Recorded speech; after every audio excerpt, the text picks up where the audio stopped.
कधीच निगेटिव्ह नाही मुलांमध्ये बोलायचं. त्यांना तीच निगेटिव्ह गोष्ट करू नका ही गोष्ट पॉझिटिव्हली आपण सांगायची. आपण मुलांना, लहान मुलांना जेव्हा पुस्तकाला पाहायला लागला तर नमस्कार कर, मोठ्यांना पाहायला लागला तर नमस्कार कर, संध्याकाळी येऊन शुभम करोती म्हण, हे जे टिपिकल महाराष्ट्रीयन घरांमध्ये केलं जातं, मला वाटतं ते खूप इम्पॉर्टंट आहे. भांडतात ते नवरा बायको, भांडतात ती भावंड, मग काय ते तर होतच असतं. ते खूप पसारा करतात आणि मी खूप व्यवस्थित आवरत असते सगळं, तो दुसऱ्या भांडणाचा विषय. नॅचरल वाटतं की नाही, नेहमी भांडतच असतं. हॅलो नमस्कार फ्रेंड्स, मी मज्जाची नीलम अशोक मामा या मालिकेच्या सेटवर आहे आणि आज इथे खरं तर एक सरप्राईज आहे. आणि ते कोण आहे तर निवेदिता ताई आहे. ताई कशा आहात? मस्त, एक्साइटेड. आता भूमिकेकडे येते. निवेदिता खऱ्या आयुष्यात नाव आणि निवेदिताच नावाची भूमिका, त्यांनी तसं ठरवलंय. हे खूप वेगळं कॉम्बिनेशन आहे. पण या मालिकेतली निवेदिता नेमकी कशी आहे? कसं आहे माहितीये का, ती आहे एक संस्कार वर्ग चालवणारी बाई आणि तिचं कसं आहे म्हणजे तिच्यानं जरा पद्धत वेगळी आहे.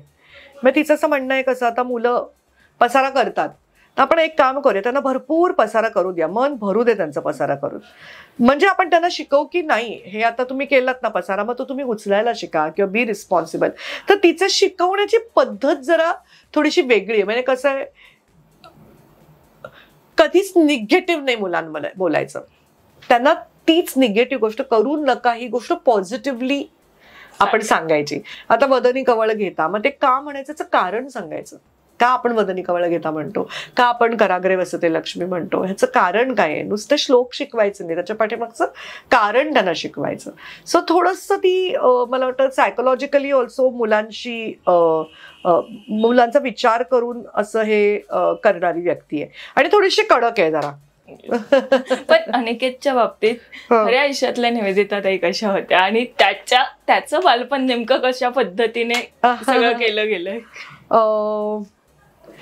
काय सांगू, म्हणजे माझा खूप कल असायचा अनिकेतला पुस्तकं इंट्रोड्यूस करण्यामध्ये. कारण त्याला तर एक तर लहानपणी चाइल्ड अस्थमा होता, त्यामुळे तो 4 मुलांसारखा बाहेर जाऊन खेळू शकायचं नाही. मग त्याला रमवायचं कसं, मग खूप पुस्तकं वाचणं, वेगवेगळं त्याला ना अशी पझल्स लावायला खूप आवडायची.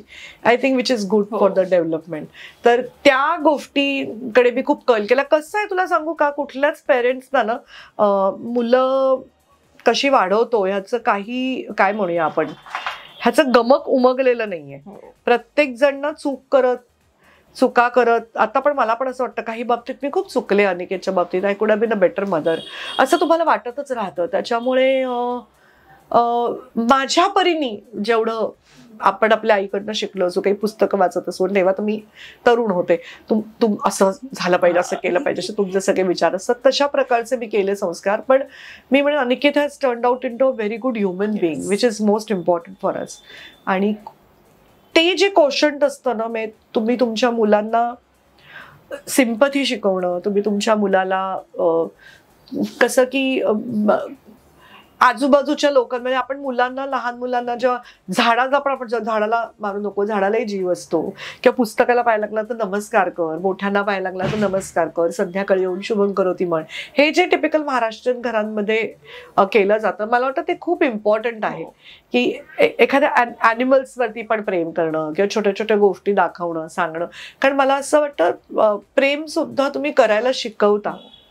सो आणि महत्वाचं म्हणजे आय टॉट हिम टू एक्सप्रेस हिमसेल्फ. तो मला काही सांगू शकतो. समजा एखादी गोष्ट माझी चूक आहे तर मी त्याची आई आहे किंवा ते वडील आहेत म्हणून नाही, त्याला जर आमची कुठली गोष्ट आवडत नसेल तर त्यांनी मला सांगितली पाहिजे, किंवा त्याला कुठली गोष्ट आमच्याशी शेअर करताना आमची भीती वाटता कामा नये. आमची जर त्याला भीती वाटली तर I think I am not a good parent. की त्याला कळलं पाहिजे त्यांना, पण तरीही मी त्याची मैत्रीण नाहीये, मी त्याची आईच आहे. आलाय कधी अनिकेत, आई तुझं हे चुकतंय? हो बापरे, खूप वेळा. एकदा दोनदा नाही, खूप वेळा. पण या सगळ्यासोबत अशोक मामांसोबत पुन्हा एकदा खूप वर्षांनी काम करणं, किती एक्साइटमेंट आहे आणि काय वाटतंय आता या एक्साइटमेंट? एक्साइटमेंट म्हणजे काय की त्यांच्याकडनं ना खूप शिकायला मिळतं. ते ही इज अन ऍक्टर जे ना आपल्या बरोबरीने बाकीच्यांना पण घेऊन पुढे चालतात, पुढे जातात. कारण ते कसं असतं ना, त्यांचं तो सीन त्या व्यक्तीचा असेल तर त्या व्यक्तीला करू दे, तेवढं त्यांचं, ही इज अ स्टार, पण ते इतकं तुम्हाला कम्फर्टेबल करतात. आणि माझ्या बाबतीत थोडेसे ते क्रिटिकल आहेत obviously, because he wants me to do better. त्याच्यामुळे ते ज्या क्रिटिसिझमचा मला नेहमी खूप फायदा झालेला आहे आणि I am looking forward to it. त्यांच्याकडनं अजून मला शिकायचं, कारण मला असं वाटतं कुठलीही गोष्ट मला येते, ऍक्टिंग वगैरे असं ना मला येते म्हणण्यासारखं नाहीच आहे ते. इतकं त्याला ना लिमिटलेस आहे ते. जितकं तुम्ही डीप जाल तितकं तुम्हाला अजून खोलवर खोलवर खोलवर तुम्हाला शिकायचं असतं. तर प्रत्येक व्यक्तिरेखा येताना त्या हे आपण आवाज तोच आहे, बोलायची पद्धत आपण जरी कितीही बदलली काही केली तरी खूप आपण नाही ते करू शकत, ह्युमनली इम्पॉसिबल आहे. तर असे काय गोष्टींनी ती त्या कॅरेक्टरचं तुम्ही काय म्हणूया आपण कॅरेक्टर एस्टॅब्लिश करू शकता, अशा गोष्टी तुम्हाला शोधायच्या असतात, एस्पेशली डेली सोपमध्ये, कारण तुम्ही एव्हरीडे त्या कॅरेक्टर बरोबर भेटत असता. तर त्याचं हळूहळू शोधणं, ते करणं ही. पण एकंदरीत किती वर्षांनी आता एकत्र काम करताय तुम्ही? आम्ही लास्ट काय केलं नाटकांमध्ये तर सारखं छातीत दुखतेला तर खूपच वर्ष झाली. कुठलं खूपच वर्ष झाली गो, भरपूर वर्षांनी काम करतो एकत्र. पण मला हेच शेवटचा प्रश्न हा विचारायचा आहे. आम्ही प्रोमो बघितला आणि प्रोमो मध्ये तुम्ही भांडताना मला दिसताय. सो अगं पण नॅचरल वाटतं की नाही, नेहमी भांडतच असतो. हेच आम्हाला खूप म्हणजे असं छान वाटलं की ही केमिस्ट्री अशी वेगळ्या धाटणीने आम्हाला बघायला मिळणार आहे. मला हेच विचारायचं की खरं असं कधी कधी भांडण होतं आणि कधी कधी ते रोज भांडण होतं. कोणत्या भांडणात ते नवरा बायको, भांडतात ती भावंड, मग काय ते तर होतच असतं. ते सगळीकडे फार काटेकोर वेळेवरती असतात, मी त्यांच्या इतकी वेळेवर नसते. हे पहिलं भांडणाचा विषय, ते खूप पसारा करतात आणि मी खूप व्यवस्थित आवरत असते सगळं, तो दुसरा भांडणाचा विषय. आणि एक विचारायचं सहकलाकारांकडून म्हणून त्यांच्याकडनं एक ही गोष्ट आजही शिकावीशी वाटते, ते म्हणजे बाकीच्या सहकाऱ्यांबरोबर कसं वागायचं आणि कसं त्यांचं पॅशन जे आहे काम करण्याबद्दलची, शिस्त आणि वेळेवरती प्रत्येक गोष्ट करणं, आणि छोटासा शॉट असला काही असू दे, ती कुठलीच गोष्ट लाईटली घेत नाही. चला ठीक आहे, जाऊ दे का ते काय करून टाकूया, असं कधीच आयुष्यात करत नाही. ही खूप मोठी गोष्ट आहे त्यांची.